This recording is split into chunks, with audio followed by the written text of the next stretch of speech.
Shalom, good morning semuanya. Ketemu lagi dengan Miss Asni. Hari ini kita mau belajar bahasa Inggris. Tapi sebelumnya Miss Asni mau mengucapkan terima kasih, mau mengapresiasi kalian karena kalian sudah mengikuti UTS dengan penuh sukacita ya. Langsung saja hari ini kita mau belajar bahasa Inggris di lesson yang baru ya. Kita sudah belajar sebelumnya di lesson 4, but today let's move to the new lesson and it is on lesson 5 ya. I'll let you to open your book on lesson 5. Okay? Dan materi hari ini akan kita pelajari, judulnya adalah, temanya adalah in the school. Tapi materi yang akan kita pelajari adalah transitive verb, intransitive verbs. Transitive and intransitive verbs. Kata kerja transitif dan intransitif. Lalu yang kedua ada using expressions of prohibitions. Pertama-tama mari kita lihat terlebih dahulu yang transitive verb dan intransitive verbs.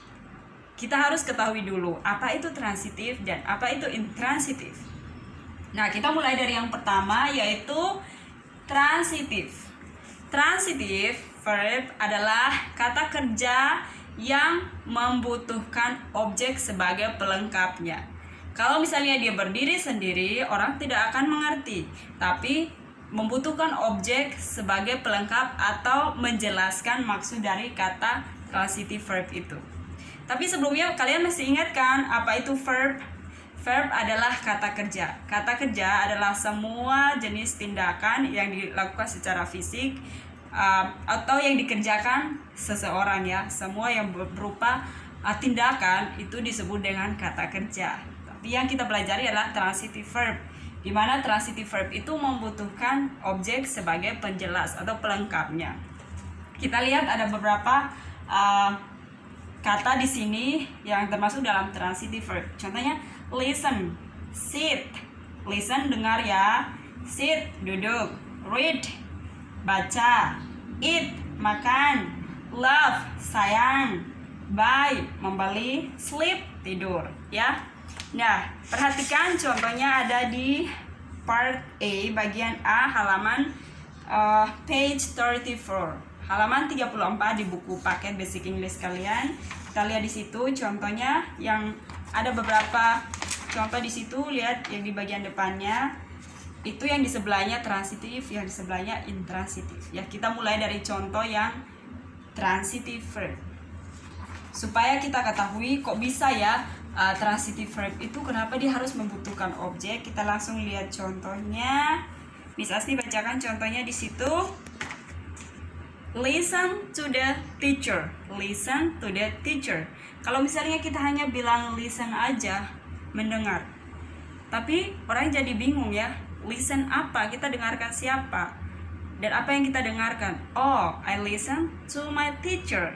Ya, ada objek di belakangnya. Ya. Lalu contohnya di sini, misalnya ada tulis di sini. Kita lihat. I eat an apple. Eat ini adalah transitive verb. Lalu an apple adalah objek ya, atau dia menerangkan apa yang dimakan ya. I eat an apple. Objek dalam transitive verb itu berupa bisa juga noun, kata benda, dan bisa juga pronoun atau kata ganti. Kita lihat yang berikut. I love my mom. Mom adalah pronoun ya, kata ganti. Kalau misalnya kita hanya bilang I love, orang bingung siapa yang disayang. Gak jelas kan kata ini? Kurang lengkap ya, bukan gak jelas tapi kurang lengkap. Jadi harus ada pelengkapnya, siapa yang disayang. I love my mom ya. I buy a ticket. Saya beli tiket. Kalau misalnya saya hanya bilang I buy apa ya, orang nggak ngerti. Tapi kalau misalnya ada objek di belakangnya, orang jadi mengerti. Oke, seperti itu untuk transitive verb ya. Ingat ya, transitive verb membutuhkan objek. Kita lanjut ke intransitive verbs. Kata intransitive verbs adalah kata kerja yang digunakan dan tanpa membutuhkan objek. Kalau yang ini tadi pakai objek, yang ini intransitif, dia tidak perlu objek. Contohnya study, stand, stay, speak, walk, cry, laugh. I study, oke, ngerti. I study. I stand, orang udah langsung mengerti. Oh, stand. Lalu stay, speak, I speak, orang ngerti kalau saya lagi bicara. Walk, she walks, dia berjalan. Oke, kalau kita bilang she walks, ya kita langsung tahu, oh dia lagi berjalan, tidak perlu ada keterangan lagi. Lalu cry, laugh, cry menangis, laugh ketawa. Kita lihat Miss Asti ada contoh di sini. They laugh, mereka ketawa. The baby is crying, the baby is crying. We don't need any object here. Kita tidak perlu taruh objek di sini ya, keterangan sesuatu di belakang sini. Orang sudah langsung mengerti. Ya, seperti itu untuk penjelasan transitive verb ya. Kalian ingat ya, kalau yang transitif pakai objek di belakang sebagai keterangan atau pelengkap. Lalu intransitive verb tidak perlu ya. Kita sebut saja, kita ngomong saja orang sudah mengerti. Kalau yang ini kita bilang I read, orang nggak ngerti kita baca apa. Tapi kalau yang di sini they laugh, orang langsung mengerti, oh mereka lagi ketawa. Ya, seperti itu. Nah, kita lanjut lagi ke the next topic. It is about using expressions of prohibitions. Let's see on page 37. Halaman 37 ada beberapa contoh kalimat larangan di situ. Prohibitions ini kalimat larangan ya. Kita melarang seseorang untuk melakukan sesuatu itu disebut dengan prohibition. Ekspresi kalimat larangan. Pasti kita beberapa kali melakukan kesalahan dan kita dilarang orang. Nah, itu disebut dengan kalimat larangan. Dan yang unik dari kalimat larangan adalah kata jangan. Yang kalau Englishnya kita bilang don't.